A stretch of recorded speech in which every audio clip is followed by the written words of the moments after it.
What's the meaning of civil defense?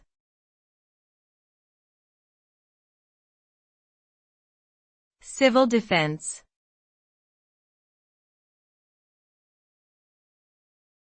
Civil defense.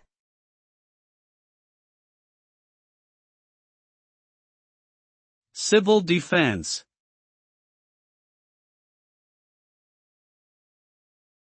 Civil defense.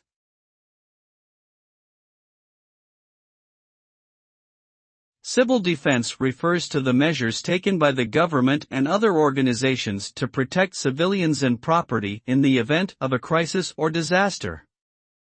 It involves preparedness, response and recovery activities designed to mitigate the impact of disasters such as natural disasters, terrorist attacks, pandemics, and technological hazards.